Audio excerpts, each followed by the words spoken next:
Bab 941. Proses selesai, namun belum ada tindakan yang diambil. Paman tidak buruk, kata Guo Ningyue sambil tersenyum. Saat itu, saya pikir itu hanya candaan, saya tidak menyangka dia benar-benar mengaturnya. Dia, petik 1. Benar, itulah sebabnya kita harus bersih-bersih malam ini, kata Wang Cuiping. Yi kecil sudah menemukan menantu untukku. Yue kecil akan menikah tahun ini. Kau harus memegang erat-erat pasanganmu. Jangan membuatku khawatir. Bu, kurasa kita lupakan saja ini, kata Wu Fei Yue ragu-ragu. Aku cuma lulusan SMA. Aku nggak berbudaya, bahkan pernah di penjara. Gadis baik mana yang mau sama aku? Jangan buang-buang waktu mereka. Omong kosong macam apa itu, kata Wang Cuiping kesal. Anak saya mungkin tidak berpendidikan tinggi, tapi hanya karena seseorang pernah di penjara bukan berarti dia bukan orang baik. Wang Cuiping selalu sangat protektif terhadap anak-anaknya. Oleh karena itu, di matanya, putra-putrinya adalah yang terbaik, termasuk menantunya. Kakak sulung, jangan merendah. Kurasa ibu benar. Kamu cukup tampan meskipun pendidikanmu tidak tinggi, kata Guo Ningyue. Selama tidak ada yang mengatakan apapun tentang penjara, tidak akan ada yang tahu, jadi kamu harus berani. Wu Fei Yue tampak seperti hendak menangis. Tapi kondisiku sungguh tidak cukup baik. Saudaraku, jangan pikirkan apakah kamu cukup baik atau tidak, kata Guo Ningyue. Katakan saja padaku apakah kamu ingin menikah atau tidak. Tentu saja. Aku sudah sangat tua, kata Wu Fei Yue sambil tersenyum. Tapi aku tahu aku orang seperti apa. Aku tidak ingin mencari seseorang dengan kualifikasi akademis yang tinggi. Tidak masalah asalkan aku menemukan seorang gadis dari keluarga biasa untuk menjalani kehidupan yang baik bersamanya. Meskipun ia telah dikurung selama 5 tahun dan tidak berhubungan dengan masyarakat, Wu Fei Yue memiliki pemahaman tertentu tentang cara kerja masyarakat selama beberapa bulan ia bekerja di Yanjing. Gadis-gadis zaman sekarang sangat tidak sabaran dan menghabiskan uang secara boros. Dia tidak merasa ada yang salah dengan hal ini. Dia hanya merasa tidak sanggup menjalani gaya hidup seperti ini. Oleh karena itu, ia ingin mencari seseorang yang hanya akan merawat orang tuanya dengan baik dan tidak mempermasalahkan latar belakangnya. Berdasarkan pemikiran ini, ia menjaga jarak dengan penuh rasa hormat terhadap gadis-gadis yang memiliki kualifikasi akademis. Karena kamu punya pikiran seperti itu, segalanya akan jauh lebih mudah. Jangan pikirkan apakah kamu cocok untuknya atau tidak, kata Guo Ningyue. Sama seperti kakak iparku. Dia tidak hanya cantik, tapi juga pintar. Lagi pula, keluarganya kaya. Terlepas dari semua ini, bukankah dia jatuh cinta pada kakak kita? Lin Yi, kamu nggak bisa ngomong begitu. Kakak Lil Yi juga lumayan. Kalau begitu, kamu belum pernah lihat kakak ipar sebelumnya. Dia benar-benar memukau. Bahkan, dia lebih cocok untuk tampil di acara itu sendiri. Wu Fei Yue tersenyum. Kalau aku senggang, aku harus bertemu kakak iparku. Apapun yang terjadi, aku harus makan bersamanya. Kak, jangan ganti topik. Kita bahas kencan buta saja. Kamu harus berusaha, terutama soal gaya rambutmu. Kamu harus memastikan ini berjalan lancar. Baiklah, baiklah, baiklah. Aku akan mendengarkanmu. Aku akan berusaha sebaik mungkin besok, tapi kau tidak bisa menyalahkanku jika aku tidak berhasil. Baiklah kalau begitu. Guo Ningyue menyambar sumpit Lin Yi. Kakak, jangan makan lagi. Cepat bawa adik kita untuk bersih-bersih. Baru jam 5. Ngapain buru-buru? Biar aku saja yang selesai makan. Kita bisa makan kapan saja, tapi kita harus serius. Baiklah kalau begitu. Lin Yi bangkit dan meregangkan badan. Kakak, ayo jalan-jalan. Setelah berkemas, Lin Yi dan Wu Fei Yue pergi. Kemudian, mereka menemukan pemandian umum setempat yang relatif besar dan bersiap untuk dipijat. Perhatikan kemana kamu pergi. Begitu mereka berdua masuk, mereka ditabrak oleh 2 orang yang berjalan dari arah berlawanan. Lin Yi melirik orang-orang yang berbicara dan menyadari bahwa mereka berusia 20-an, kira-kira seusia dengannya. Mereka mewarnai rambut mereka dengan berbagai warna, dan berpakaian sangat trendy. Apakah kamu benar-benar menabrakku, atau pihak yang bersalah itu yang mengeluh duluan? Lin Yi tidak terlalu peduli dan membalas. Anehnya, mereka tidak mengatakan apa-apa. Setelah melihat Lin Yi dan Wu Fei Yue, mereka pergi dengan gugup. Apa-apaan itu, gumam Lin Yi, mereka sudah memulai sesuatu, tapi sekarang mundur. Itu terlalu pengecut. Itu terutama karena kamu terlalu menakutkan, kata Wu Fei Yue. Kau langsung memarahi mereka begitu mereka mengkonfrontasimu. Anak-anak muda ini takut pada orang yang tidak masuk akal sepertimu. Ah, mereka terlalu pengecut. Mereka sama sekali tidak pantas memakai pakaian keren itu. Haha, dasar bocah nakal. Tak satu pun dari mereka yang terlalu memperhatikan insiden kecil di pintu. Mereka justru menunjukkan kartu keanggotaan dan mulai menikmati pijatan mereka. Saat keduanya masuk, kedua pemuda yang mereka temui di pintu secara bersamaan kembali ke mobil mereka. Jika aku ingat dengan benar, orang itu adalah Wu Feiyue. Sepertinya memang dia. Sayang sekali dia lolos terakhir kali. Untungnya, kami berdiri di samping saat terakhir kali menyerang, jadi dia tidak mengenali kami. Kalau tidak, kami pasti sudah ketahuan sekarang. Baiklah, kita tidak usah bahas ini dulu. Beritahu Saudara Wang untuk membawa lebih banyak orang. Kita tidak bisa membiarkannya lolos kali ini. Saya akan menelepon sekarang. Setelah berendam di pemandian selama beberapa saat, Lin Yi meminta beberapa buah dan pergi ke kamar pribadi bersama Wu Feiyue. Kak, kamu bilang orang-orang itu masih mencarimu setelah kamu dibebaskan dari penjara. Kamu ingat seperti apa rupa mereka? Tanya Lin Yi saat dipijat. Wu Feiyue tertegun. Kenapa kamu bertanya tentang ini? Aku penasaran. Aku ingin membantumu menyelesaikan masalah ini sebelum pergi. Jangan khawatirkan aku. Aku akan bersembunyi saja nanti. Itu bukan masalah besar. Apa yang kamu bicarakan? Kenapa kamu harus menghindarinya? Tanya Lin Yi. Kau sudah dikurung selama 5 tahun. Bahkan setelah dibebaskan, orang-orang idiot itu masih mencarimu. Ini artinya mereka pasti tidak akan melepaskanmu dengan mudah. Jika kau tidak menanganinya dengan benar sekarang, cepat atau lambat akan menimbulkan lebih banyak masalah. Ekspresi Wu Feiyue tampak bingung. Mereka tidak hanya tidak membiarkannya pergi. Ia juga pernah berada dalam situasi sulit di penjara. Jika bukan karena para sipir yang disiplin dan protektif terhadapnya, ia pasti sudah dipukuli sampai mati oleh orang-orang yang mereka sewa. Saya tidak tahu di mana mereka tinggal saat ini. Sungguh tidak mudah melacak mereka, kata Wu Feiyue dengan dilema. Saya khawatir mereka akan datang ke panti asuhan suatu hari nanti. Sebenarnya, aku juga berpikir begitu. Setelah berhari-hari di sini, kupikir mereka akan mencariku. Aku tidak menyangka tidak ada pergerakan sama sekali. Sekarang, aku bahkan harus berinisiatif mencari mereka. Kurasa kita harus membiarkannya saja. Kalau mereka mencari masalah, aku akan panggil polisi. Memanggil polisi tidak akan berhasil, kata Lin Yi. Masalah ini mungkin akan menghantuimu seumur hidupmu, kata Lin Yi. Siapa nama anak yang kamu tikam 5 tahun lalu? Wang Weishi. Keluarganya berkuasa dan berpengaruh. Dia bukan Tom, Dick, dan Harry biasa. Saat mengatakan ini, ekspresi Wu Feiyue tenang. Di Yangcheng, keluarga Wang memang sangat berkuasa, tetapi dibandingkan dengan Lin Yi, mereka seharusnya bukan apa-apa. Jika Lin Yi benar-benar dapat menyelesaikan masalah ini, dia akan dapat menjalani kehidupan yang stabil di Yangcheng di masa depan. Baiklah, aku akan mengingat namanya, kata Lin Yi, aku akan meminta seseorang untuk menyelidiki ini besok. Kurung siku tutup petik 2. Bab 942.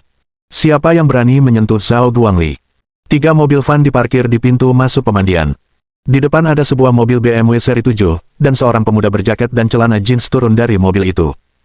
Rambutnya berantakan, dan jelas terlihat dia keluar tanpa menatanya dengan benar. Pria ini adalah Wang Weishi, yang sebelumnya ditikam oleh Wu Feiyue.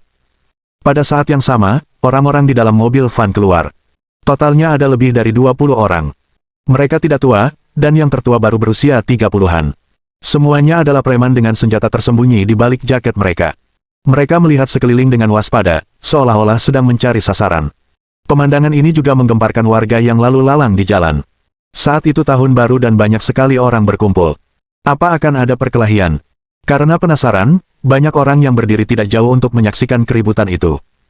Akan tetapi, mereka semua diusir oleh orang-orang galak itu dan tidak berani melihat lebih dekat. Setelah bertahun-tahun, Wang Weishi masih menyimpan dendam karena pisau yang meninggalkannya dengan luka permanen. Dia dan orang tuanya tidak pernah bisa melupakan masalah ini dan dia tidak pernah melupakan balas dendam. Melihat Wang Weishi turun, kedua pria di dalam mobil juga keluar. Saudara Wang, kamu akhirnya sampai. Di mana dia? Tanya Wang Weishi. Dia sedang mandi di dalam dan belum keluar. Kalau kita buru-buru masuk sekarang, kita pasti bisa menangkapnya. Kamu tidak bisa masuk. Wang Weishi berkata, ini adalah wilayah Master Kelima. Yangcheng. Kalau terjadi apa-apa, Tuan Kelima pasti tidak senang. Saudara Wang, bukankah ayahmu kenal Zhao Guangli? Dia anak baptis Tuan Kelima. Bukankah masalah ini bisa diselesaikan jika kita menghubunginya? Ayahku memang kenal Zhao Guangli, tapi tidak perlu ribut-ribut soal hal sekecil ini. Tidak ada gunanya meminta bantuan untuk hal seperti ini. Wang Weishi berkata, kita tunggu saja di sini. Mereka pasti akan keluar. Tidak apa-apa. Tidak ada pintu belakang ke pemandian ini, jadi mereka tidak bisa kabur. Wang Weishi mengangguk dan berkata kepada orang-orang di belakangnya. Semuanya, masuk ke mobil dan tunggu. Begitu dia keluar, kita akan menangkapnya lengah. Kita tidak bisa membiarkannya lolos kali ini. Jangan khawatir, dia tidak akan pergi kemanapun kali ini. Orang-orang yang berkumpul kembali ke mobil mereka satu demi satu. Selamat Tahun Baru Imlek, penegakan hukum sangat ketat, jadi lebih baik berhati-hati. Jika tidak, mereka mungkin akan dibubarkan oleh polisi sebelum mereka sempat melakukan apapun. Di dalam pemandian, resepsionis berlari kembali dari pintu dan memanggil manajer lobi dengan panik. Presiden Sun, ada banyak orang di pintu. Sepertinya mereka di sini untuk berkelahi. Manajer lobi melihat keluar dan melihat BMW seri 7 milik Wang Weishi dan 3 van di belakangnya. Dia segera menyadari bahwa ada sesuatu yang salah. Tidak mungkin. Semua orang tahu ini wilayah kekuasaan Tuan Kelima. Beraninya mereka datang dan membuat masalah. Saya juga bingung. Sepertinya ada lebih dari 20 orang di sana. Saya takut terjadi sesuatu, jadi saya datang untuk melapor kepada Anda. Awasi keadaan di bawah sana. Bos Li ada di atas. Aku akan mengabarinya. Cepat pergi. Kalau gerombolan pemarah ini masuk dan bikin masalah, apa mereka nggak akan bikin pelanggan lain takut setengah mati? Aku akan segera kembali. Manajer gemuk itu berlari ke lift dan langsung menuju lantai 6. Lantai 6 adalah lokasi sauna. Selain itu, hanya orang-orang dengan kartu VIP yang bisa masuk ke sini. Di Yangcheng, banyak tokoh terkenal tahu bahwa ini adalah tempat tinggal guru kelima. Oleh karena itu, orang-orang ini datang dan mendaftar keanggotaan untuk mendukungnya. Akibatnya, hampir semua anggota yang memiliki akses ke lantai ini memiliki status tertentu. Saat itu, Zhao Guangli sedang bersantai di sauna sambil minum teh.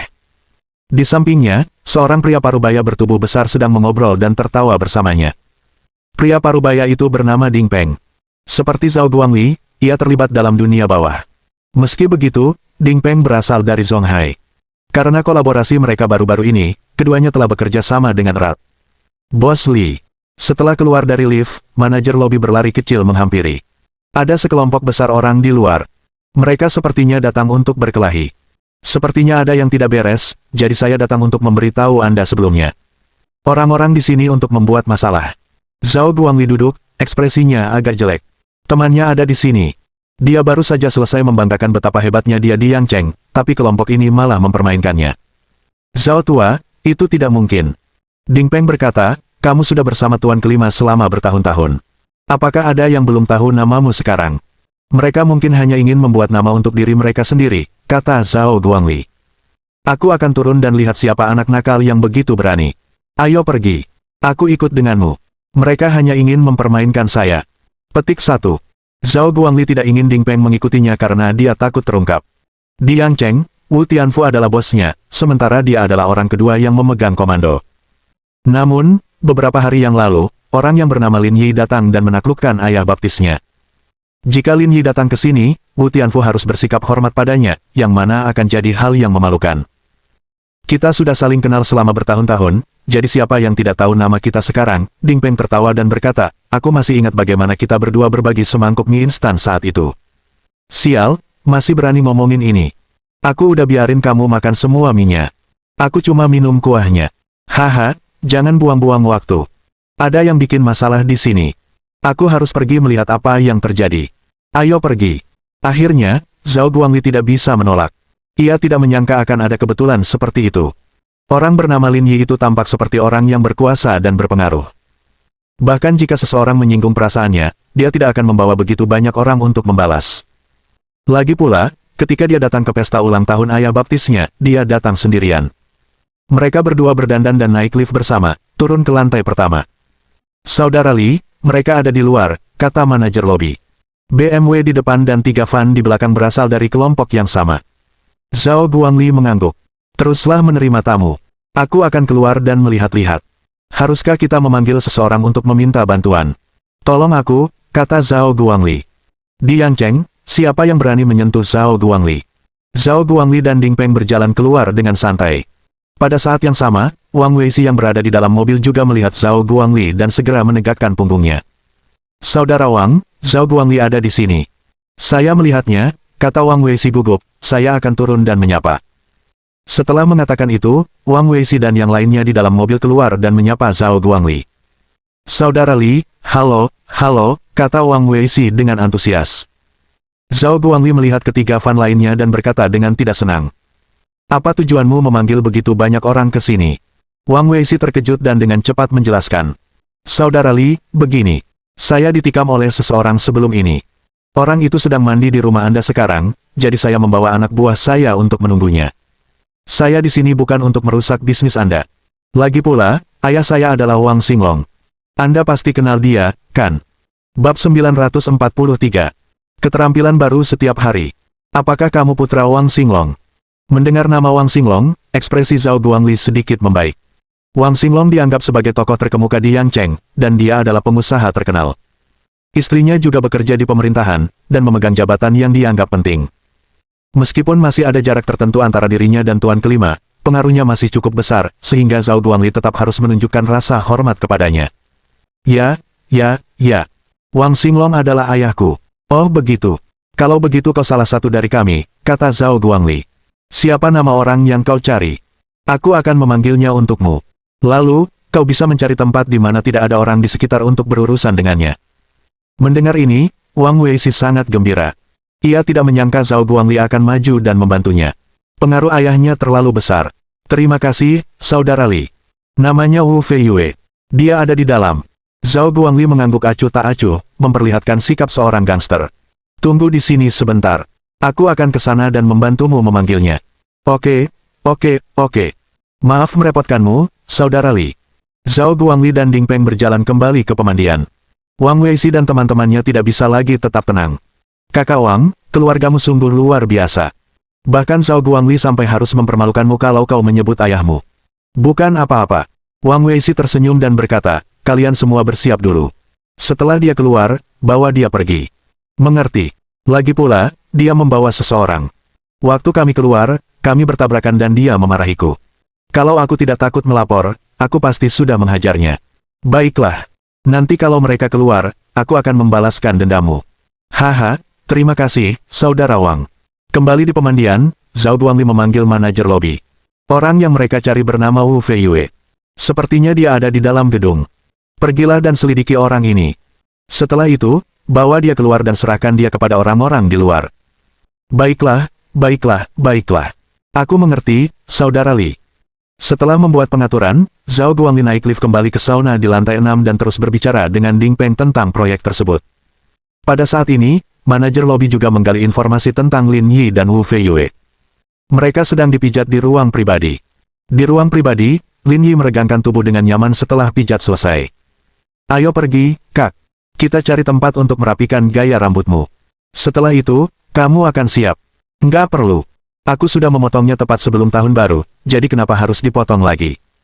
Beres, kata Lin Yi, nanti kalau sampai rumah, kalau ibu lihat gaya rambutmu belum berubah, mungkin ibu akan kasih aku pelajaran.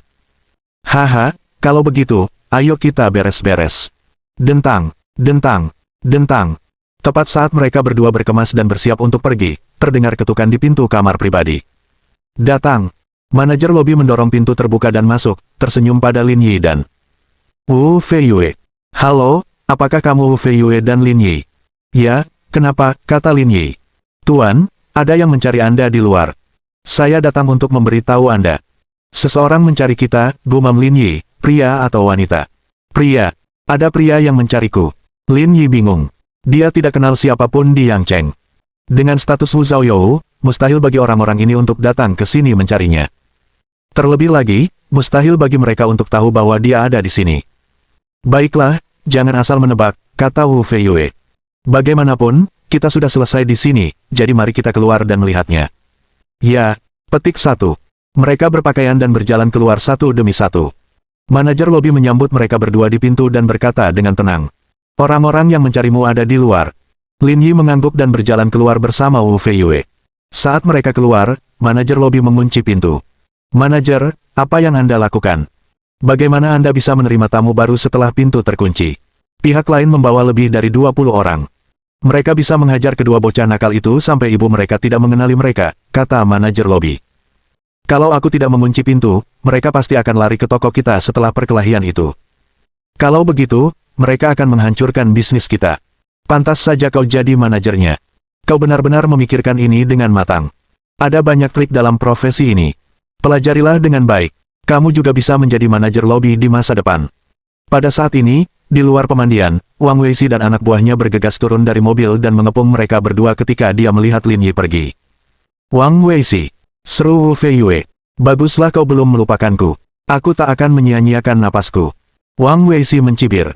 Aku membawa begitu banyak orang ke sini, dan aku tidak akan membiarkanmu kabur hari ini. Cepat ikut dengan kami. Lagi pula, orang di sampingmu baru saja memarahi adikku. Aku akan menanganinya juga. Begini, waktu kamu memarahiku tadi, aku tidak membalas. Bukannya aku takut padamu, tapi aku tidak ingin membuat musuh waspada. Nanti, begitu kita sampai di tempat yang sepi, lihat saja bagaimana aku menghadapimu, kata teman Wang Weishi. Lin Yi melirik Wang Weishi. Aku baru saja mencarimu, tapi kau muncul lebih dulu. Itu sangat menguntungkanku. Kamu ingin bertemu denganku. Wang Weishi menatap Lin Yi dan berkata, apakah kamu tahu tentang situasinya dan ingin membelanya? Ya, tentu saja aku harus membela kakakku. Lin Yi mengangguk. Lagi pula, gadis SMA yang kau goda 5 tahun lalu itu adikku, jadi aku harus menangani masalah ini dengan baik. Wang Weishi menyipitkan matanya dan menatap Lin Yi. Jadi, ternyata kalian ada hubungannya. Lin Yi tersenyum dan mengangguk, tidak panik sama sekali. Sempurna. Aku sudah membawa anak buahku. Ayo kita cari tempat pribadi untuk bicara. Tidak perlu, ini sudah cukup, kata Lin Yi. Apa yang kau lakukan? Kau ingin bertarung di sini, tanya Wang Weishi. Sudah kubilang, ini wilayah saudara Li. Kalau terjadi apa-apa, jangan bilang aku tidak memperingatkanmu. Suara mendesing. Lin Yi mengangkat kakinya dan menendang tubuh Wang Weishi. Wang Weishi terbentur pohon di belakangnya dan hampir muntah darah. Kau benar-benar sedang mencari kematian. Wang Weishi memegang dadanya dan memaki, pukul saja dia. Saat ini, Wang Weishi sudah tidak peduli lagi, bahkan jika Zhao Guangli tidak senang, dia tidak akan berhenti. Di bawah perintah Wang Weishi, sekitar 20 orang yang ditemukannya bergegas menuju Lin Yi dengan senjata mereka. Lin Yi menyambar batang besi dari salah satu dari mereka dan membantingnya ke kepalanya. Darah merah tua mengalir deras. Orang yang terkena tongkat itu langsung jatuh ke tanah dan tak bisa berdiri lagi. Siapa selanjutnya? Lin Yi memegang tongkat besi itu. Benda ini cukup berguna. Seharusnya cukup untuk menghadapi kalian. Situasi saat ini berada di luar ekspektasi Wang Weishi dan gerombolannya. Dia telah membawa begitu banyak orang ke sini, tetapi mereka dihentikan oleh pria sendirian ini. Kenapa kamu tidak melakukan apa-apa, kata Lin Yi, aku baru saja dipijat dan aku merasa sangat nyaman. Aku akan menggunakan kalian untuk pemanasan. Bab 944. Hanya dengan satu rokok, Tuan Lin mengalahkan setengah dari Zhong Hai. Tanpa memberi kesempatan kepada yang lain untuk bereaksi, Lin Yi menyerbu kerumunan sambil membawa tongkat besi. Bok, bok, bok, bok, bok. Yang terjadi selanjutnya adalah penampilan solo Lin Yi. Lin Yi bahkan bisa mengalahkan para profesional dalam satu gerakan, apalagi para penjahat ini. Saat menghadapinya, tidak ada ruang untuk pembalasan. Dalam waktu kurang dari 5 menit, mereka semua dijatuhkan ke tanah oleh Lin Yi. Darah mengalir kemana-mana, bahkan berceceran di pintu kaca pemandian. Adegan berdarah itu menggemparkan para penonton di pemandian tersebut. Mereka belum pernah melihat adegan sekejam itu, bahkan di film-film. Manajer, apa yang harus kita lakukan sekarang? Dengan keributan sebesar ini, toko kita tidak akan bisa beroperasi lagi. Saya akan menelepon Bos Li. Manajer lobi mengeluarkan teleponnya karena takut, pikirannya dipenuhi dengan adegan Lin Yi memukul orang-orang itu. Seseorang yang hanya berbekal tongkat besi saja dapat menangani 20 orang dalam waktu kurang dari 5 menit. Tak seorang pun akan percaya jika tidak melihatnya dengan mata kepala sendiri. Ada sesuatu yang terjadi, Saudara Li. Anak itu menabrak semua orang dan menyebabkan pintu kami berlumuran darah. Kita tidak bisa berbisnis lagi. Dia mengalahkan mereka semua.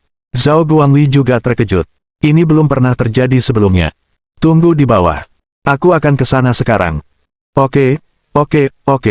Kami tunggu di sini. Di luar pemandian, Lin Yi melempar batang besi di tangannya dan membungkuk untuk menjambak rambut Wang Weishi. Pertama, kau menggoda adikku. Lalu, kau memenjarakan adikku selama 5 tahun. Kalau dipikir-pikir sekarang, kau sungguh mengesankan. Wang Weishi begitu ketakutan hingga wajahnya memucat dan tubuhnya gemetar. Dia menusukku waktu itu.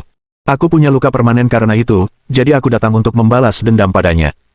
Bagaimana dengan godaanmu terhadap adikku? Kenapa kamu tidak mengatakan apa-apa, kata Lin Yi. Kamu takut? Atau kamu mau telepon orang tuamu dan minta mereka bantu menyelamatkan hari ini? Wang Weishi menatap Lin Yi. Kalau kamu berani, biar aku saja yang telepon. Kalau tidak, orang tuaku pasti tidak akan membiarkanmu pergi begitu mereka tahu. Lin Yi tersenyum dan menepuk wajah Wang Weishi. Orang-orang sepertimu hanya tahu cara mencari orang tuamu ketika sesuatu terjadi. Kau benar-benar hina. Lin Yi melepaskan Wang Weishi. Aku beri kamu kesempatan untuk menelepon mereka.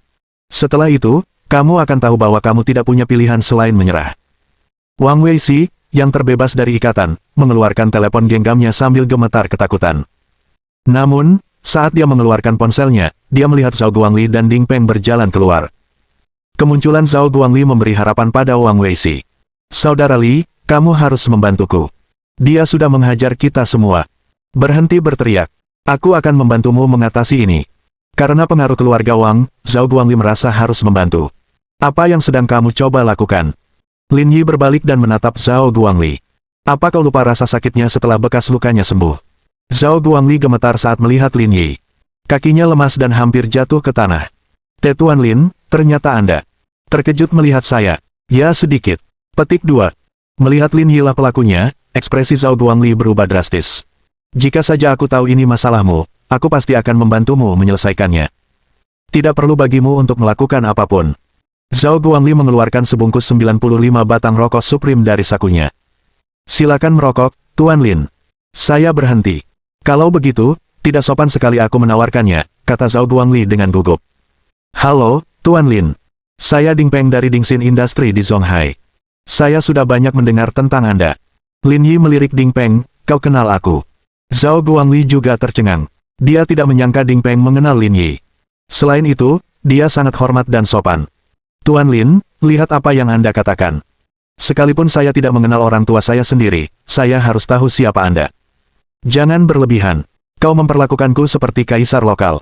Lin Yi menatap Zhao Guangli. Apakah kamu kenal orang ini? Apa hubungan orang tuanya dengan orang tuanya?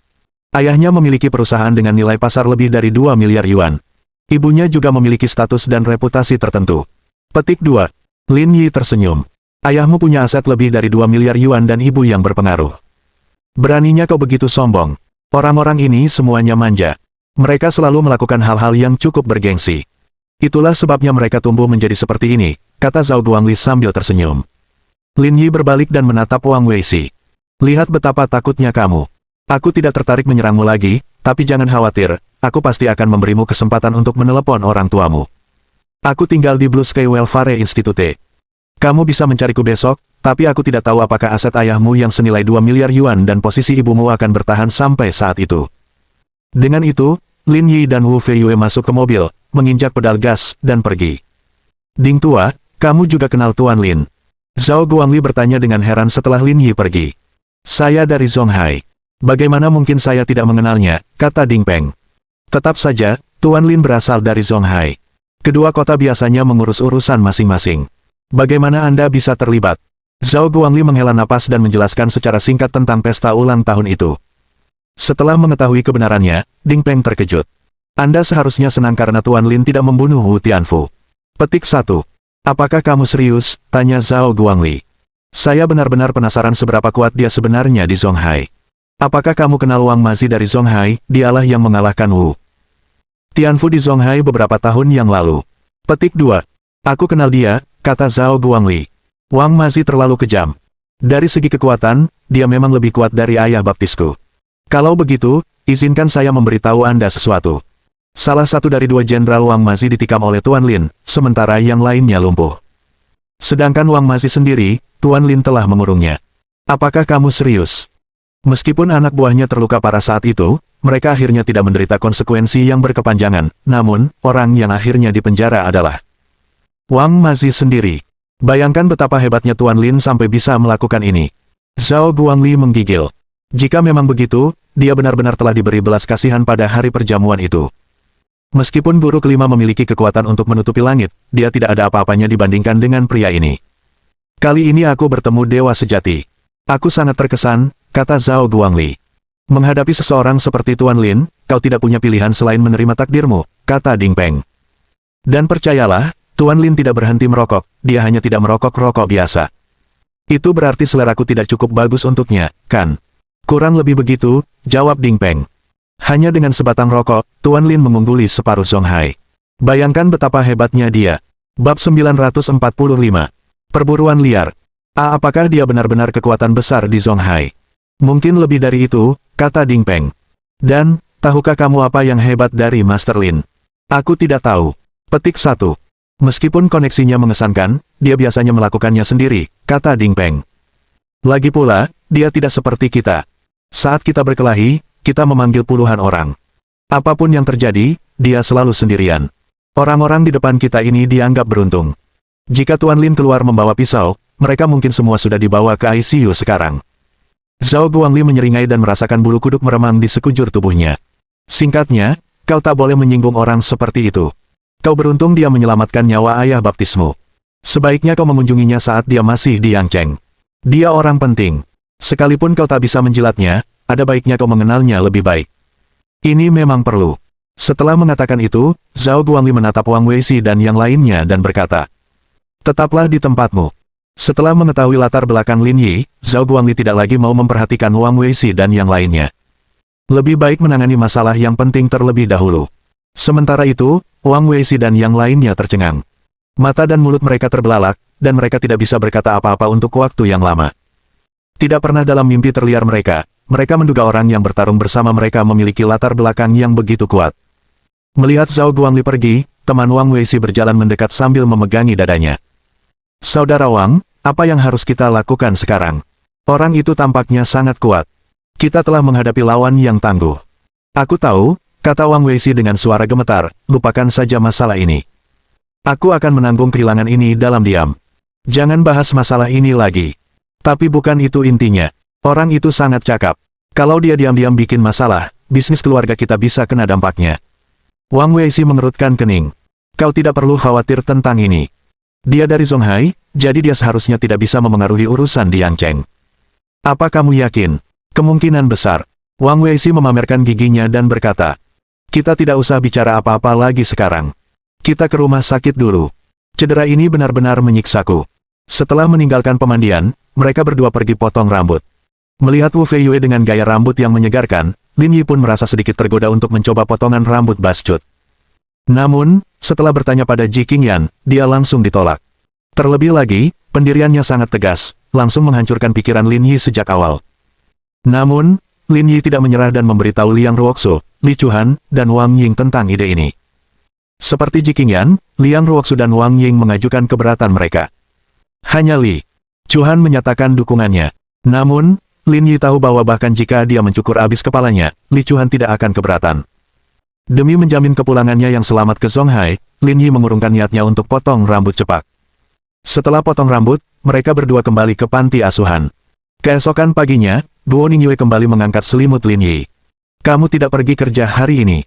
Tidak bisakah aku tidur lebih lama? Ibu memintaku untuk membangunkanmu. Begitukah? Kenapa kau mendengarkannya kalau tidak ada alasan yang kuat? Ibu bilang kakak pertama akan pergi kencan buta hari ini, jadi ibu memintamu untuk menjenguknya," kata Guo Ningyue. "Ini urusan mereka berdua. Apa peduliku? Ibu bilang kamu lebih berpengalaman daripada mereka berdua, jadi dia memintamu untuk pergi," kata Guo Ningyue. "Berpuaslah. Aku sudah mengajukan diri, tapi ibu tidak mengizinkan kau pergi. Dia takut kamu akan menghalangi." "Itu tidak benar." Guo Ningyue berkata, "Ibu mungkin berpikir aku tidak perlu ikut campur dalam hal sekecil itu, jadi dia lebih suka mengirimmu. Kamu pasti sedang bermimpi." "Oh, berhenti bicara. Ibu ingin kamu cepat bangun." "Baiklah, baiklah, baiklah. Jangan terburu-buru. Lebih seperti itu." Setelah menguap, Lin Yi bangun dan mandi sebelum sarapan. "Yi kecil, nanti kalau mereka ketemu, bantu kakakmu menilai karakternya. Kakakku bisa memutuskannya sendiri. Dia tidak membutuhkanku." Kalau saja Guo Ningyue yang pergi berkencan, Lin Yi mungkin akan lebih memperhatikan, seperti terakhir kali dia melihat pacarnya. Akan tetapi, karena orangnya adalah Wu Wenyu, sifat permasalahannya benar-benar berbeda.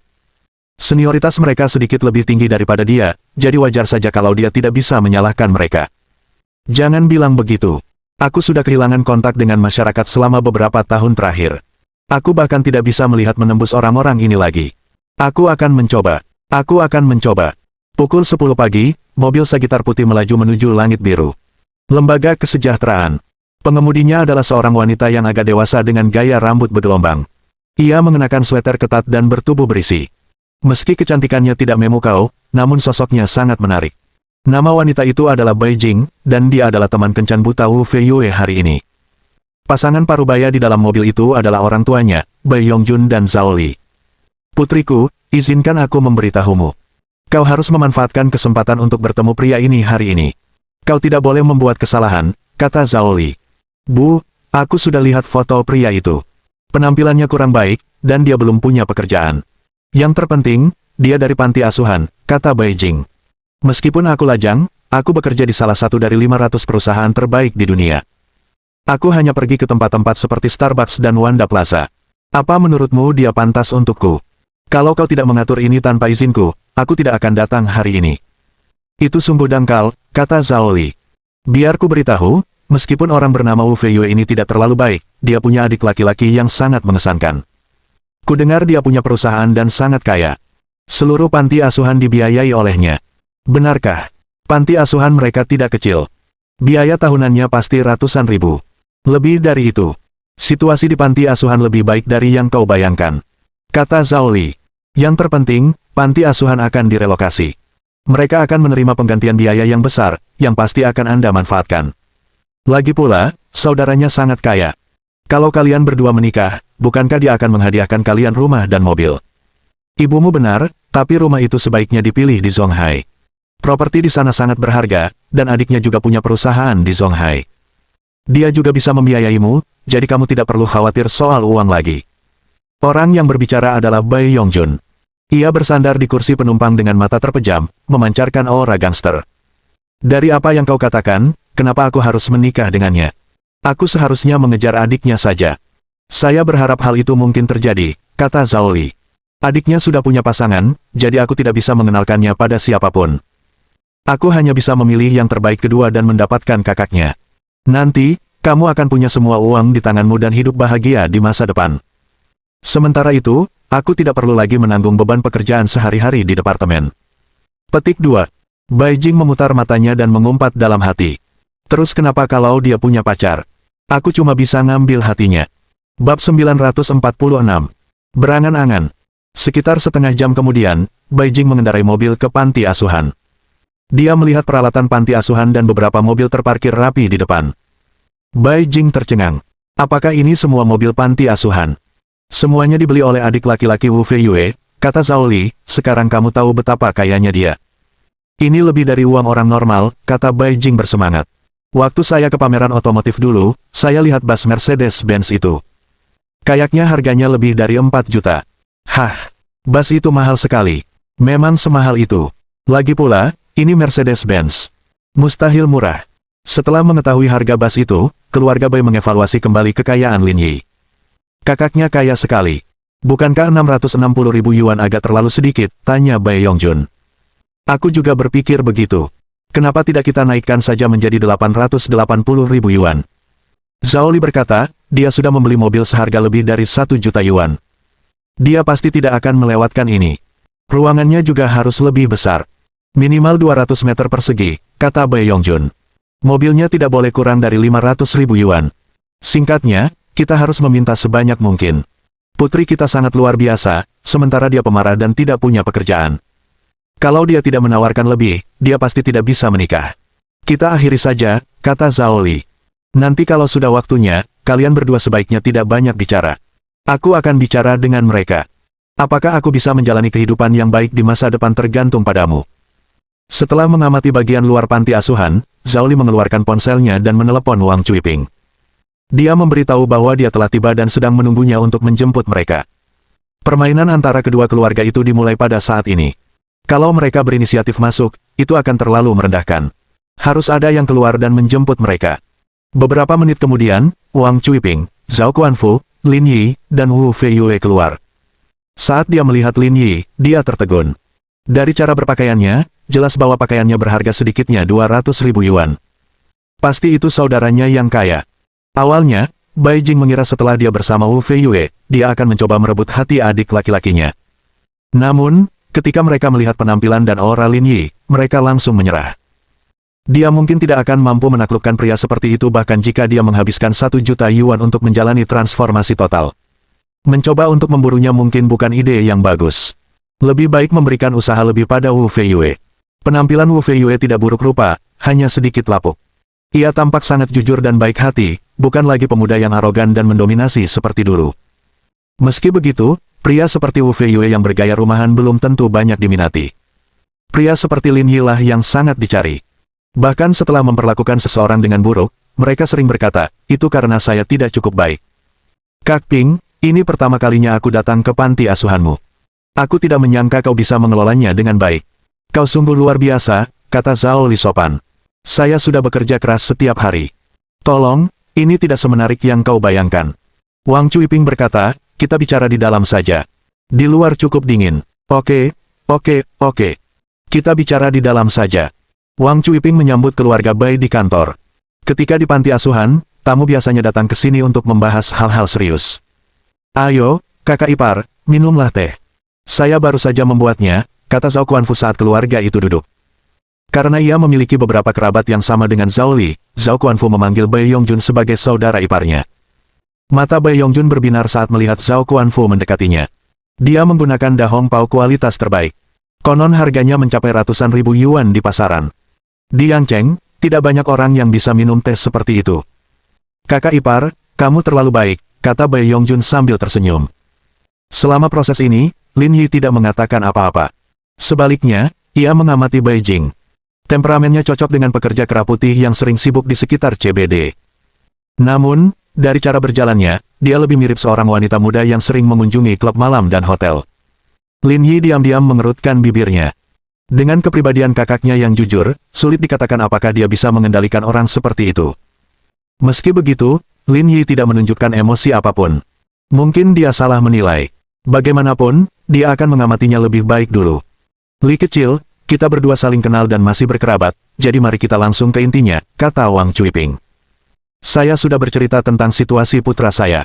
Dia baru saja pulang dari luar kota dan akan mencari pekerjaan setelah tahun baru. Dia tidak akan hanya tinggal di rumah. Jika mereka berdua menikah, dia pasti akan memperlakukan istrinya dengan baik di masa depan. Wang Cuiping tersenyum lebar, tampak sangat puas dengan Bai Jing. Dia tinggi dan cantik. Dia memang cukup baik. Jika ini berhasil, itu akan sempurna. Lin Yi mengerutkan bibirnya. Ia merasa ibunya terlalu tenang dan jujur. Kencan buta itu seperti membeli pakaian. Jika Anda memperlihatkan keinginan kuat untuk membeli barang tersebut, Anda tidak akan punya cara untuk bernegosiasi. Sebaliknya, Anda dapat menawar banyak jika Anda menurunkan nilai barang yang ditawarkan. Selama kencan buta, jika Anda menunjukkan kepuasan yang besar, daya tawar secara alami meningkat. Fei Yue, kemana dia berencana pergi ketika dia mendapat pekerjaan di masa depan? Tanya Zhao Li. Dia berencana untuk tinggal di Yangcheng. Ini sempurna karena Jingjing juga bekerja di Yangcheng. Seberapa sempurna itu? Tapi Jingjing kita berencana pergi ke Zonghai untuk mengembangkan karirnya di masa depan. Zhao Li secara tidak langsung menyuarakan pikirannya. Ini untuk memberitahu Wang Cuiping bahwa mereka akan bekerja dan tinggal di Zonghai di masa depan. Jika mereka ingin ini berhasil, mereka harus membeli rumah di Zonghai. Kali ini, Wang Cuiping tidak tahu bagaimana menjawabnya. Ini karena dia tidak ingin Wu Fei Yue pergi. Ia masih ingin tetap berada di sisi anaknya sendiri. Dengan begitu, ia bisa selalu merawatnya. Yangcheng juga bagus, kan? Perkembangannya cukup baik beberapa tahun terakhir. Rasanya tidak jauh lebih buruk daripada Zonghai. Seperti kata pepatah, orang pergi ke tempat yang lebih tinggi, dan air mengalir ke tempat yang lebih rendah. Zonghai adalah tempat terbaik di Huaxia. Anak muda harus berusaha sekuat tenaga untuk bermigrasi ke sana. Bibi benar. Pergi ke Zonghai untuk berkembang adalah ide yang cukup bagus, tambah Lin Yi. Melihat Lin Yi berbicara, ketiga anggota keluarga Bai tersenyum. Bagaimanapun, dia adalah orang terkaya di sini, jadi kata-katanya lebih berbobot daripada kata-kata orang lain. Putra sulung, bagaimana menurutmu? Kenapa kamu tidak pergi ke Zonghai saja? Kebetulan Yi kecil juga ada di sana. Kalian berdua bisa saling menemani dan menjaga satu sama lain. Aku akan baik-baik saja di sini. Lalu siapa yang akan menjagamu setelah Little Yue menikah? Tanya Wu Fei Yue. Anda tidak bisa membuatnya mengunjungi rumah orang tuanya setiap hari. Nak, omong kosong apa yang kau bicarakan? Ayahmu dan aku sama-sama cukup lincah. Sekarang belum giliranmu mengurus kami. Urus saja urusanmu sendiri dulu. Wang Cuiping memiliki kesan yang baik tentang Bai Jing. Selain itu, Wu Fei Yue memang sudah agak tua, jadi dia ingin sekali memfasilitasi pernikahan ini. Dia tidak menganggap serius permintaan-permintaan yang tidak penting itu. Semua itu baik-baik saja asalkan anaknya bahagia. Lin Yi menopang kepalanya dengan satu tangan dan duduk di samping tanpa berkata apa-apa. Dia merasa bahwa keluarga ini cukup licik. Bab 947. Jam tangan berharga. Setelah dimarahi Wang Cuiping, Wu Fei Yue tidak berani mengusulkan untuk tinggal di Yangcheng lagi. Dia tidak mengatakannya keras-keras, tetapi jika memungkinkan, dia masih ingin berusaha keras untuk tetap tinggal di Yangcheng. Saya akan memikirkannya. Apa yang perlu dipikirkan? Silakan pergi ke Zonghai di masa depan, kata Wang. Kata Cui Ping. Katakan saja apa pendapatmu tentang Bai Jing. Bagaimana menurutmu? Cukup bagus, kata Wu Feiyue jujur. Wang Cui Ping menatap Bai Jing dan tersenyum. Jing kecil, apa pendapatmu tentang anakku? Kita semua sependapat. Kalau kamu punya pendapat, sampaikan saja.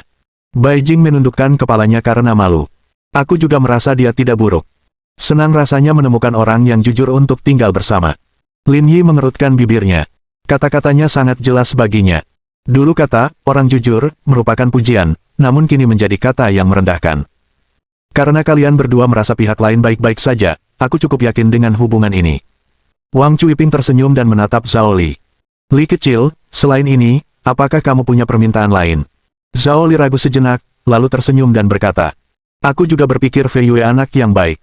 Bagaimana kalau kita bicara lebih mendalam? Kita bisa bicara soal hadiah pertunangan. Tentu. Petik 1. Wang Cui Ping menjawab tanpa menyembunyikan apapun. Orang biasa lebih realistis daripada orang kaya. Hal ini tercermin dengan jelas dalam percakapan mereka.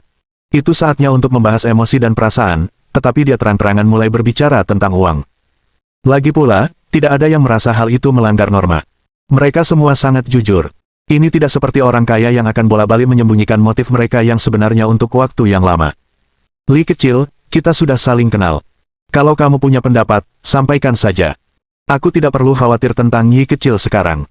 Selain putra sulungku, yang lainnya baru akan menikah beberapa tahun lagi, jadi aku akan berusaha sebaik mungkin dalam hal ini. Lin Yi terdiam. Bu, kalau ibu terus begini, ibu tidak akan memberi kami ruang untuk bernegosiasi. Zhao Li tersenyum malu. Kalian semua tahu tentang situasi Bai Jing. Dia mahasiswa dan bekerja di perusahaan Fortune 500 Global. Lagi pula, sebelumnya banyak yang merayunya, jadi. Saya tahu bahwa Jing kecil itu luar biasa, itulah sebabnya kami berusaha sebaik mungkin untuk memfasilitasi hubungan mereka, kata Wang Cui Ping. Kalau begitu aku akan mengatakan yang sebenarnya padamu, kata Zhao Li. Sebelumnya, seseorang memperkenalkan Jing kecil kita kepada seseorang. Dia memiliki gelar magister dari universitas ternama dan dari Zonghai. Tak hanya memiliki rumah dan mobil, dia juga menawarkan mas kawin sebesar 1,08 juta. Karena kita sudah dekat dan saling mengenal dengan baik, kita seharusnya tidak meminta terlalu banyak. Mari kita sepakati mas kawin sebesar 880.000, yang juga merupakan angka keberuntungan. 880.000. Mendengar ini, Wang Cui Ping tidak bisa lagi duduk diam. Harapannya sebelumnya adalah agar setiap pernikahan anak-anaknya menelan biaya 100.000 yuan. Namun, panti asuhan itu harus diberi ganti rugi dan Lin Yi juga memberinya banyak uang, dia menaikkan standar ini menjadi 180.000 yuan. Namun, dia tidak dapat menyediakan 880.000 yuan. Lin Yi pun benar-benar mati rasa. Bahkan Ji Qingyan pun malu meminta 880.000 yuan. Bagaimana mungkin orang seperti dia berani meminta hal seperti ini? Wang Cui Ping tanpa sadar menatap Zhao Guanfu, ingin mendengar pendapatnya. Zhao Guanfu hanya mendecakkan bibirnya. Kita tidak bisa mengeluarkan uang sebanyak itu. Ekspresi Wang Cui Ping agak canggung. Li kecil, bukankah ini terlalu berlebihan? Kamu tahu situasi kita. Ada begitu banyak anak di rumah kita. Kita tidak bisa mengambil uang sebanyak ini. Bisakah kamu menguranginya sedikit? Kak, sebenarnya kami tidak meminta banyak. Zhao Li berpura-pura khawatir. Sebelumnya, mereka menawar 1,08 juta yuan. Aku terlalu malu untuk meminta sebanyak ini. Dengan baik, Wang Cui Ping sudah kehabisan akal. Ia menatap Lin Yi lagi, berharap Lin Yi punya ide.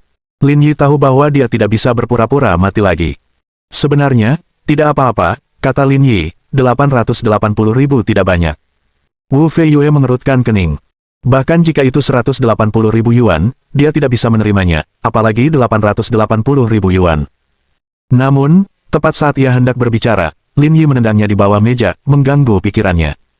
Kemudian, ia berkata kepada Zhao Li, apa permintaanmu yang lain? Katakan padaku. Mari kita bahas bersama. Keluarga Bai sangat gembira. Sepertinya tidak ada gunanya membicarakan hal ini dengan Wang Cui Ping. Mereka akan bicara saja dengan adik Wu Feiyue. Lagi pula, dialah yang membayar. Tepat saat Zhao Li hendak berbicara, dia menyadari bahwa Bai Jing diam-diam menariknya kembali dan berbisik. Ada apa, putri? Bu, aku ingin rumah yang lebih besar, 200 meter persegi terlalu kecil. Di tempat seperti Zonghai, harga rumah tidak murah. Rumah seluas 200 meter persegi saja sudah selangit, kata Zhao Li. Ia merasa ekspektasi putrinya agak berlebihan. Sekalipun kakaknya kaya, ia tak bisa berbuat terlalu jauh. Jika tidak, situasinya akan mudah memburuk. Apa yang kau tahu? Bai Jing berkata, aku baru saja melihat jam tangannya. Kau tahu berapa harganya? Tanpa sadar, Zhao Li menatap pergelangan tangan Lin Yi. Dia samar-samar melihat sebuah jam tangan berwarna-warni. Apa itu? Tali jamnya terbuat dari karet. Jelas harganya murah. Begini, merek itu namanya Richard Mille. Aku baru saja memeriksanya di internet. Jam tangannya bernilai lebih dari 10 juta yuan. Kekayaannya sudah melampaui imajinasi kita. Dia memakai jam tangan seharga 10 juta yuan. Setelah mengetahui harga jam tangan Lin Yi, Zhao Li tak bisa lagi tenang. Awalnya ia mengira Lin Yi kaya, tapi tak disangka ternyata sekaya ini. Jika satu jam tangannya saja harganya lebih dari 10 juta yuan, bukankah mudah untuk membeli rumah yang bernilai puluhan juta? Aku mengerti, bisik Zhao Li. Tenanglah. Aku akan sampaikan permintaanmu nanti. Detail kepemilikannya juga tidak perlu disebutkan. Aku sudah memeriksanya. Selama kalian berdua sudah menikah, siapapun yang menandatangani akta itu tidak masalah karena rumah itu akan menjadi milik pasangan. Jadi, tidak perlu disebutkan namanya. Ini juga akan membuat kita tampak lebih tulus. Kamu sangat perhatian. Selama periode ini, Lin Yi dan Wang Cuiping tidak mengatakan apa-apa. Ini masalah besar. Wajar kalau keluarga bertiga duduk bersama dan berdiskusi. Zhao Li meluruskan raut wajahnya. Kami sudah membahasnya dan memutuskan untuk menurunkan jumlah awalnya. Lagi pula, Fei Yue anak yang baik. Tidak perlu menetapkan aturan seperti itu. Ya. Kalau mereka berdua jadian, mereka bakal makin dekat nanti. Seberapa bagusnya? Benar sekali, kata Zhao Li. Jadi, selain mahar, kami berharap bisa memiliki rumah sekolah seluas 300 meter persegi atau lebih di pusat kota Zonghai. Rumah itu harus berada di distrik sekolah yang bergengsi karena jika pendidikan anak-anak kami tertinggal, mereka akan jauh tertinggal dari yang lain. Mehem, rumah distrik sekolah seluas 10 meter persegi. Setelah beberapa detik merenung, Lin Yi diam-diam berpikir dalam hati. Kamu benar-benar berani meminta itu. Bab 948. Pilihlah kebajikan untuk istri, pertimbangkan karakter untuk selir. Rumah seluas 300 meter persegi itu tidak terlalu besar. Seharusnya tidak masalah, kata Zhao Li. Seberapa besar rumahmu? Kami tinggal di rumah yang luasnya sekitar 70 meter persegi, kata Zhao Li dengan canggung. Lalu jika kamu tinggal di rumah berukuran 200 meter persegi, apakah kamu tidak takut tersesat? Keluarga Bai bisa mendengar ketidaksopanan dalam kata-kata Lin Yi. Namun karena dia masih harus bergantung pada Lin Yi, dia menyembunyikan keengganan di hatinya. Sebenarnya, 300 meter persegi tidak terlalu besar. Kami juga baru-baru ini berencana pindah, kata Zhao Li. Lin Yi terdiam sejenak. Kalau begitu, mari kita hitung bersama. Rumah di distrik sekolah di pusat kota Zonghai dan sekolah dasar utama harganya sekitar 200.000 yuan per meter persegi. Rumah seluas 300 meter persegi harganya sekitar 60 juta yuan. Dengan uang muka terendah 20% dan jangka waktu pembayaran 30 tahun, uang mukanya sekitar 12 juta yuan, sementara tunjangan bulanannya 350.000 yuan. Bukankah ini terlalu mahal? Dengan baik. Baiklah. Zhao Li terdiam sejenak, lalu tersenyum, kita akan menikah. Bagaimana kita bisa mengambil pinjaman? Tekanannya akan terlalu berat. Kita harus memikirkan membesarkan anak dan mata pencaharian kita di masa depan. Aku mengerti. Lin Yi tersenyum. Kalau kamu punya pikiran seperti itu, kondisi keluargamu pasti cukup baik. Terima kasih banyak sudah membantu adikku membeli rumah. Lagi pula, cicilan rumah lebih dari 300.000 yuan sebulan memang cukup menegangkan. Kata Zhao Li. Aku tidak bilang kita akan membeli rumah dengan uang. Kamulah laki-lakinya, jadi kamu harus membayarnya. Petik 2. Jadi kau meminta kami untuk menyediakan uangnya, kata Lin Yi penuh arti. Tentu saja. Menurut tradisi, semua ini penting untuk pernikahan. Tentu saja, pihak pria harus membayarnya, kata Zhao Li. Baiklah, ini hanya rumah seharga 60 juta yuan. Pernikahan saudara laki-lakiku adalah masalah besar. Aku mampu membelinya, kata Lin Yi. Ada permintaan lainnya. Kita juga perlu membahas mobil. Kita tidak punya persyaratan khusus untuk ini. Kita bahkan bisa memilih Mercedes-Benz BMW seharga beberapa ratus ribu. Lin Yi mengangguk dan bertanya. Bolehkah aku bertanya beberapa pertanyaan? Baiklah, beritahu aku jika ada pertanyaan, kata Zhao Li sambil tersenyum. Ini masalah besar, jadi wajar saja kalau kita harus membahasnya. Kita akan mengeluarkan sejumlah uang, jadi berapa mas kawin yang bisa kamu bayar? Mas kawin? Apa mas kawin masih ada sekarang? Itu pemikiran lama. Bibi, itu tidak benar, kan, kata Lin Yi. Ketika giliran kami berkontribusi, kami mengikuti tradisi. Ketika giliran Anda berkontribusi, Anda bilang itu pemikiran lama. Bukankah ini terdengar aneh? Sejak zaman dahulu, tidak pernah ada aturan mahar, kata Zhao Li. Mas kawin diberikan berdasarkan preferensi seseorang. Baiklah, kalau begitu mari kita bicarakan aturannya. Lin Yi tersenyum. Seperti kata pepatah, pilihlah kebajikan untuk istri, pertimbangkan karakter untuk selir. Pada zaman dahulu, istri pertama mendapat mas kawin. Lagi pula, semakin banyak mas kawinnya, semakin tinggi statusnya dalam keluarga pria. Tentu saja, tidak masalah kalau kau tidak memberi mas kawin, tapi itu akan dianggap mengambil selir.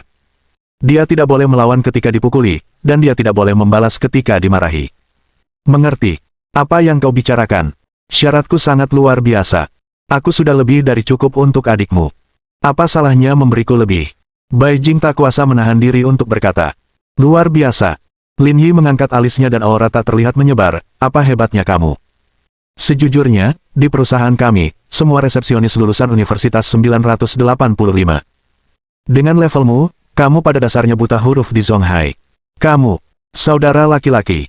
Tepat saat kedua belah pihak hendak bertengkar, Guo Ningyue masuk dan berkata. Seseorang mencarimu di luar. Mencariku. Siapa? Aku juga tidak tahu. Kurasa dia dipanggil Tuan Kelima, kata Guo Ningyue. Mereka menunggumu di luar. Ini Tuan Kelima. Bai Yongjun tercengang mendengarnya. Guru kelima yang terkenal itu benar-benar ada di sini. Ayo kita keluar dan lihat juga. Semasa muda, Bai Yongjun adalah seorang berandalan. Bahkan sekarang, ia tidak menjalankan tugasnya dengan baik. Untuk waktu yang lama, Wu Tianfu dianggap sebagai sosok yang tinggi dan berkuasa di hatinya. Dia tidak menyangka dia akan datang ke sini hari ini. Ayo keluar dan lihat. Melihat Lin Yi dan Bai Yongjun keluar, orang-orang lain di ruangan itu pun tak tinggal diam. Mereka pun mengikuti mereka keluar untuk melihat apa yang terjadi.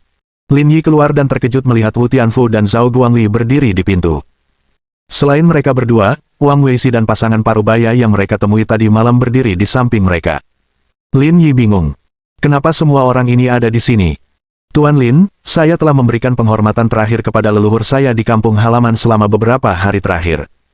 Saya tidak tahu Anda ada di Yangcheng, jadi saya datang untuk memberikan penghormatan terakhir, kata Wu Tianfu sambil membungkuk. Mendengar kata-kata Wu Tianfu, Bai Yongjun gemetar ketakutan. Itulah guru kelima yang terkenal. Mengapa dia berbicara kepada Lin Yi dengan nada seperti itu? Seperti kata pepatah, jangan menamparkan orang yang sedang tersenyum. Lin Yi tidak menolak. Tinggalkan saja barang-barangnya di sini. Kalau tidak ada yang lain, kamu bisa kembali dulu. Aku masih ada urusan. Meskipun mereka memiliki beberapa konflik sebelumnya, Lin Yi masih bersedia berteman dengan Wu Tianfu. Lagi pula, dia tidak tinggal di Yangcheng, jadi dia tidak bisa mengurus semuanya sendiri. Terlebih lagi, Wu Tianfu adalah tiran lokal di sini.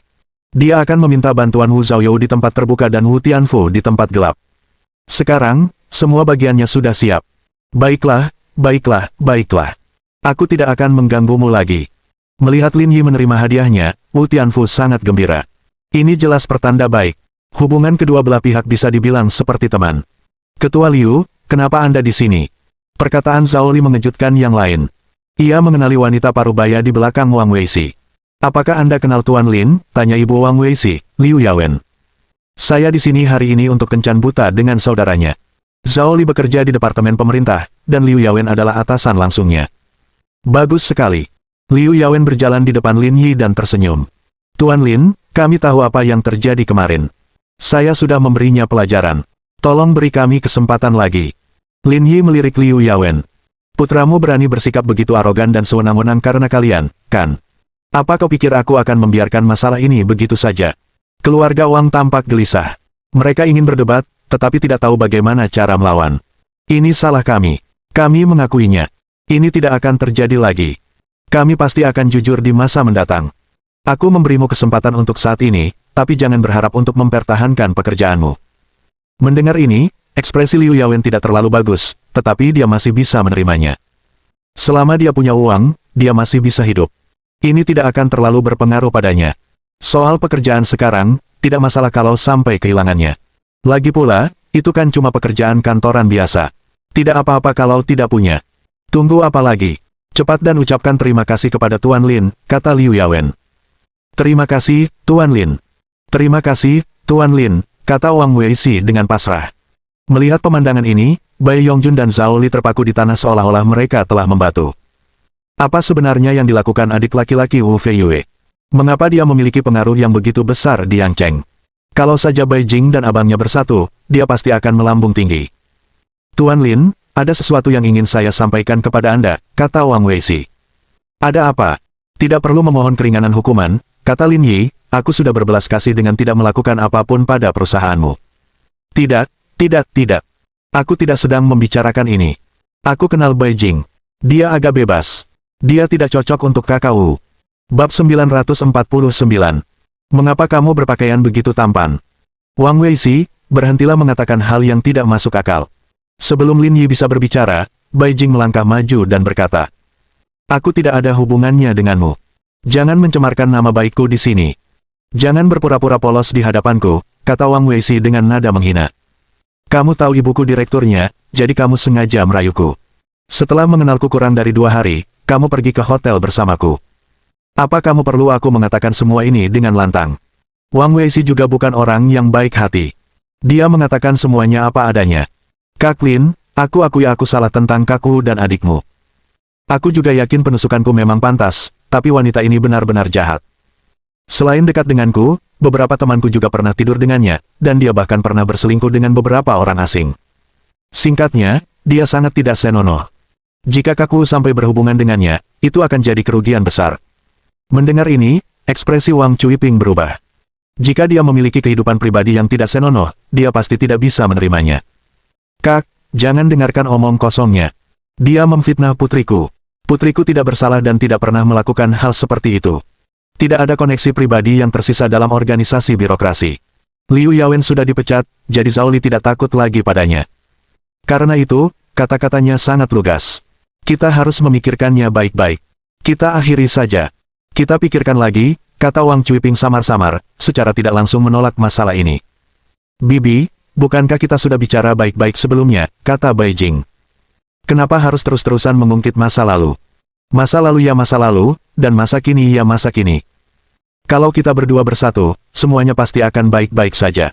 Setelah melihat betapa kuatnya Lin Yi, Bai Jing membuang permintaan sebelumnya.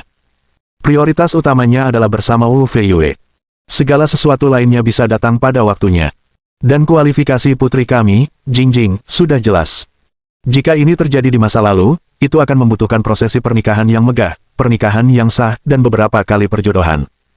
Sekarang, jangankan persyaratan lain, kau masih menolak untuk setuju, seru Zhao Li. Jangan berteriak pada ibuku, kata Lin Yi. Saya beritahu Anda, prosesi pernikahan yang megah ditujukan untuk wanita-wanita bangsawan, pernikahan yang sah ditujukan untuk individu-individu yang berbudi luhur dan sempurna. Dengan prosedur perjodohan tradisional, mereka mencari kualitas-kualitas yang berbudi luhur dan patut dicontoh. Dengan karakter putri Anda, siapakah yang mungkin cocok untuknya? Suara Lin Yi begitu kuat dan menggema. Saat jatuh ke tanah, suaranya seperti mengeluarkan suara, membuat keluarga Bai membeku di tempat, tak berani berkata apa-apa lagi.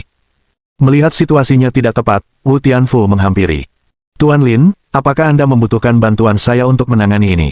Lin Yi melambaikan tangannya dengan tidak sabar. Singkirkan orang-orang tak berguna ini. Kepalaku sakit melihat mereka. Baik, Tuan Lin. Saya akan mengurusnya sekarang. Menghadapi yang lain, Wu Tianfu mengubah ekspresinya dan berbisik, Tuan Lin sudah memerintahkanmu untuk pergi. Apakah kau masih ingin tinggal di sini? Aku pergi sekarang. Bai Yongjun berkata dengan suara gemetar. Kemudian, ia menarik Zhao Li dan Bai Jing pergi dengan tergesa-gesa, tidak berani tinggal sedetik pun. Anggota keluarga Wang juga membungkuk berulang kali dan meninggalkan panti asuhan. Setelah orang-orang yang tidak terkait pergi, Wang Cuiping memegang dahinya. Kupikir dia gadis yang baik. Aku tidak menyangka dia akan seperti ini. Ternyata aku salah besar. Lin Yi dan Wu Feiyue saling memandang. Lin Yi maju untuk menghiburnya. Ini sudah diduga, jadi jangan coba-coba mengatur kencan buta lagi untuk adikku. Biarkan dia mengurus dirinya sendiri. Kalian anak muda terlalu berantakan. Aku tidak akan peduli lagi padamu. Lakukan saja sesukamu. Bu, ibu mau kemana? Tanya Lin Yi saat Wang Cuiping pergi. Sudah siang, aku harus pergi memasak. Baiklah, aku lapar. Sore itu, Lin Yi tidak pergi kemana-mana dan tinggal di panti asuhan. Karena masalah di Yangcheng sudah diselesaikan dan dia berencana untuk kembali ke Zonghai besok, dia menghabiskan sisa waktunya menemani Wang Cuiping dan Zhao Kuanfu. Keesokan paginya, Lin Yi mengenakan pakaiannya dan berangkat ke bandara setelah makan. Awalnya, Wang Cuiping ingin dia tinggal beberapa hari lagi, tetapi karena Lin Yi menyebut Ji Qingyan, dia tidak mengatakan apa-apa dan bahkan mendesaknya untuk segera kembali. Setelah turun dari pesawat, Ji Qingyan datang menjemputnya. Dia tidak peduli dengan orang-orang di sekitarnya dan memeluk Lin Yi erat-erat. Kalau dipikir-pikir lagi, sudah lebih dari 10 hari sejak terakhir kali mereka bertemu. Bohong kalau bilang dia tidak merindukannya. Mereka berdua berkendara ke kantor. Sepanjang perjalanan, mereka mengobrol tentang apa yang terjadi selama tahun baru Imlek. Mereka mengobrol sepanjang perjalanan ke kantor Ji Qingyan, tetapi mereka bahkan tidak menyelesaikan percakapan mereka saat itu. Mereka bersikap seolah-olah mereka tidak akan punya kesempatan untuk membicarakannya besok jika mereka tidak membicarakannya hari ini. Ketika mereka tiba di kantor, Ji Qingyan menuangkan segelas air untuk Lin Yi dan bertanya dengan manis.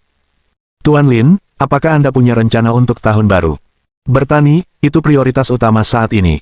Bagaimana dengan perkembangan perusahaan? Apakah kamu punya rencana tentang itu? Ji Qingyan bertanya. Saat tahun baru Imlek, Yuan berbicara kepada saya tentang hal ini. Dia pasti mengkritikku seperti orang gila, kan? Jawab Lin Yi. Ji Qingyan tertawa terbahak-bahak. Aku lihat kamu lebih memahami Yuan daripada aku. Asal dia buka mulut, aku tahu omong kosong apa yang akan dia keluarkan. Mungkin isinya nggak bagus, balasnya ketus. Tidak bisa begitu. Dia memang memberikan banyak saran yang membangun dan bahkan menyebutkan upayanya untuk menjadikan Lingyun Group salah satu perusahaan Fortune Global 500, jawab Ji Qingyan. Tapi tahun ini, proyek mesin fotolitografi akan segera terbentuk. Ini saat yang tepat untuk memamerkannya. Semoga beruntung, Tuan Lin. Tentu saja. Malam itu, Lin Yi memesan tempat dan makan malam dengan cahaya lilin bersama Ji Qingyan sebelum kembali beristirahat. Keesokan paginya, melihat Lin Yi hendak pergi setelah mengenakan pakaiannya, Ji Qingyan bertanya. Kamu tidak pergi ke desa kebahagiaan. Kenapa kamu berpakaian begitu bagus? Lin Yi melirik Ji Qingyan dengan sedih. Kau tidak berpikir bahwa istri-istri muda di desa itu akan menjadi ancaman bagimu, kan? Mendengar kata-kata Lin Yi, pinggang Ji Qingyan bergetar karena geli. Yang saya maksud adalah Anda tidak harus mengenakan pakaian bersih saat bertani. Kamu bisa mengenakan pakaian kasual saja. Aku tidak akan langsung ke desa kebahagiaan. Aku harus ke perusahaan, kata Lin Yi. Saya tidak pandai bertani, jadi saya harus meminta bantuan He Yuan. Kalau begitu, kamu harus menunjukkan sikap yang baik. Kalau tidak, dia akan memanfaatkan kesempatan ini untuk memukulmu saat kamu sedang terpuruk. Kamu yang paling mengenalnya, kata Lin Yi. Itulah sebabnya aku mengeluarkan kotak coklat kedaluarsa dari kulkas. Aku mau memberikannya padanya. Kamu benar-benar hebat. Kenapa kamu tidak bisa membawa sesuatu yang bagus saat meminta bantuan? Perut He Yuan tidak bisa menikmati barang-barang mewah. Barang kedaluarsa paling cocok untuknya. Bab 950. Penipuan tertinggi. Tapi biar ku jelaskan dulu. Kaulah yang ingin memberikannya padanya. Aku tidak tahu apa-apa tentang ini. Jangan mengkhianatiku. Jangan khawatir, aku tidak pernah mengkhianati rekan satu timku. Setelah membahas tindakan penanggulangan, mereka berdua berangkat menuju perusahaan mereka masing-masing. Setibanya di Lingyun Group, Lin Yi berjalan mengitari area parkir dan melihat mobil Cayenne milik He Yuan terparkir tak jauh dari situ. Ia pun melangkah masuk ke dalam lift dan memasuki gedung kantor. Namun, Lin Yi tidak pergi ke kantornya, melainkan pergi ke kamar He Yuan. Lin Yi mengetuk pintu, dan He Yuan menjawab sebelum dia mendorong pintu terbuka. He Yuan, yang sedang mengerjakan dokumen keuangan, tercengang saat melihat Lin Yi masuk. Dia menatapnya dengan curiga. Ada apa denganmu hari ini? Kau bahkan tahu cara mengetuk pintuku. Direktur He, lihat apa yang kau katakan. Ini bahkan belum tahun baru. Aku membawakanmu hadiah kecil. Dengan itu, Lin Yi meletakkan coklat Ferrero di depan meja He Yuan. He Yuan bersandar di kursinya dan menyilangkan lengan di depan dadanya saat dia memeriksa Lin Yi. Kau perhatian sekali. Kau pasti sedang merencanakan sesuatu yang jahat. Jangan bilang begitu. Ini terutama karena aku sedang tertarik dengan proyek baru akhir-akhir ini. Kurasa tidak ada orang lain di perusahaan ini yang bisa menanganinya. Kurasa kau harus melakukannya sendiri untuk memastikan proyek ini ditangani dengan sempurna. Hehehe, kamu benar, kata He Yuan. Di grup Lingyun, selain saudara Qi, tidak ada yang bisa menandingiku. Direktur He terlalu rendah hati. Menurutku, bahkan Old Qi pun bukan tandinganmu. Dalam beberapa tahun, posisi CEO perusahaan pasti akan menjadi milikmu. Lalu kenapa kamu tidak promosikan aku sekarang saja? Aku sudah lama menginginkan jabatanmu itu. Batuk, kata Lin Yi dengan canggung. Jika Anda membantu saya dengan proyek ini, cepat atau lambat posisi CEO akan menjadi milik Anda. Petik 1. Proyek apa? Saya telah menimbun sebidang tanah di sekitar Zonghai dan sedang bersiap untuk memperluas bisnis perusahaan. Namun, di seluruh perusahaan, satu-satunya orang yang memenuhi syarat untuk melakukan ini adalah Anda. Lalu apa yang kita tunggu? Ayo pergi sekarang, kata He Yuan. Dengan aku yang mengantarmu, ini akan mudah. Ayo pergi. He Yuan mengemasi barang-barangnya, mengambil tasnya, dan mengikuti Lin Yi ke garasi. Kamu beli mobil baru. He Yuan melihat Lexus 570 milik Lin Yi. Lebih nyaman dikendarai. Kalau Direktur He suka, aku akan memberikannya padamu. Tidak perlu. Beri aku bonus saja setelah proyeknya selesai. Itu jelas bukan masalah. Saya pasti tidak akan melupakan sosok berjasa seperti Direktur He. Bos, kau sudah lebih dewasa setelah tahun baru. Kau akhirnya menyadari kemampuanku, kata He Yuan puas. Apakah kamu merasa sangat bersalah karena terlalu keras padaku di masa lalu? Benar, kata Lin Yi dengan nada kesal. Saya berada di rumah selama beberapa hari terakhir di tahun baru. Saya merenungkan tindakan saya di masa lalu dan betapa buruknya saya. Karena itulah saya memutuskan untuk menyerahkan proyek ini kepada Anda. Serahkan saja padaku. Kau tidak akan ikut campur. Tentu saja tidak, kata Lin Yi. Aku menghabiskan hari-hariku dengan mengomel. Kalau urusan serius, kaulah yang harus melakukannya. Itulah sebabnya aku membawa surat pengangkatan hari ini. Yang harus Anda lakukan hanyalah menandatanganinya. Petik 2. Ada surat pengangkatan. Tentu saja, proyek ini akan mengubah struktur perusahaan kita di masa depan. Ini sebuah tonggak sejarah. Mulai sekarang, Anda akan menjadi wakil presiden senior Lingyun Group. Anda akan memiliki hak untuk memutuskan segala sesuatu tentang proyek di bawah 1 miliar yuan. Anda tidak perlu melaporkannya kepada saya. He Yuan memutar matanya. Dia merasa Lin Yi sangat tidak normal hari ini. Mungkinkah kakak perempuannya telah mengobrol dengannya sambil tiduran? Sepertinya ini mungkin. Lagi pula, dia cukup terampil. Lin Yi mengeluarkan sebuah map dari sandaran tangan mobil. Ada selembar kertas di dalamnya, dan di atasnya terdapat surat penunjukan untuk proyek baru. Nama proyek ini juga sangat mengesankan. Proyek peningkatan lahan dan industri. Itu terlihat sangat berkelas. Dari mana Anda mendapatkan proyek ini? Dari atas, kata Lin Yi singkat. Saya menerima kabar bahwa setelah rencana 5 tahun ke-14, negara akan meningkatkan upayanya di bidang ini. Itulah sebabnya saya mengatakan bahwa proyek ini sangat penting. Saya khawatir menyerahkannya kepada pihak lain. Melihat ekspresi serius Lin Yi, He Yuan menandatangani namanya tanpa berpikir. Meskipun dia biasanya menentangnya, dia tetap memperlakukannya dengan baik. Dia juga membelanya dalam masalah-masalah serius tertentu. Wajar saja jika dia menyerahkan proyek penting seperti itu padanya. Benar saja, meskipun dia biasanya sinis, dia masih tahu batasnya jika menyangkut masalah serius. Melihat He Yuan telah menandatanganinya, Lin Yi mengangguk puas. Ia lalu menginjak pedal gas dan melaju menuju kota Four Corner.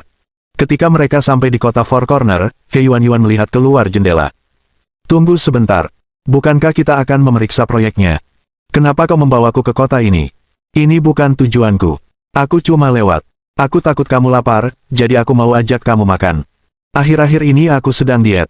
Aku hanya makan 2 kali sehari, kata He Yuan. Lagi pula, tidak ada yang enak di sini. Aku tidak akan makan apapun untuk saat ini. Bisakah kamu minum sedikit? Mau kubelikan buah? He Yuan menatap Lin Yi dengan tatapan curiga lalu bergeser ke samping untuk menjauhkan diri dari Lin Yi. Meskipun aku cantik alami dan penampilan serta bentuk tubuhku tidak jauh lebih buruk daripada kakak senior, sudah terlambat bagimu untuk mengejarku, kata He Yuan.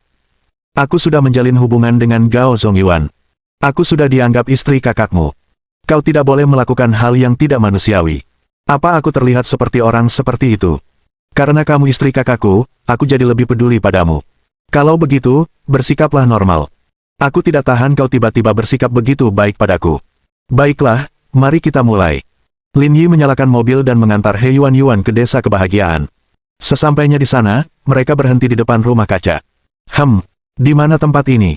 Karena latar belakangnya sebagai petani, He Yuan merasa benar-benar nyaman setelah tiba di sini. Dia hanya tidak mengerti mengapa Lin Yi membawanya ke sini. Jangan banyak tanya dulu. Nanti kamu paham kalau sudah masuk dan lihat sendiri. Bukankah ini hanya rumah kaca? Apa yang bisa dilihat di sana? Tanya He Yuan sambil masuk. Namun, rumah kaca ini cukup baik. Kualitas batang baja dan lapisan plastiknya lumayan. Mungkin akan menghabiskan biaya lebih dari 10.000 yuan untuk memperbaikinya. Saya setuju. Terus kenapa? Kenapa kamu bawa aku ke sini? Ini proyek baru saya. Saya membeli rumah kaca ini dan berencana menanam beberapa buah di sini, kata Lin Yi. Sebagai manajer proyek ini, saya akan menyerahkan tempat ini kepada Anda di masa mendatang. Dia Yuan Yuan. Mohon dukungan dari om-om ante-ante sekalian, buat subscribe atau sharekan novel Mimin ke Facebook kalian, agar channel Mimin bisa terus berkembang. Dengan begitu, Mimin bisa lebih semangat untuk up novel seru lain ke depannya. Buat teman-teman yang sudah subscribe dan sharekan novel Mimin, Mimin ucapkan terima kasih sebanyak-banyaknya.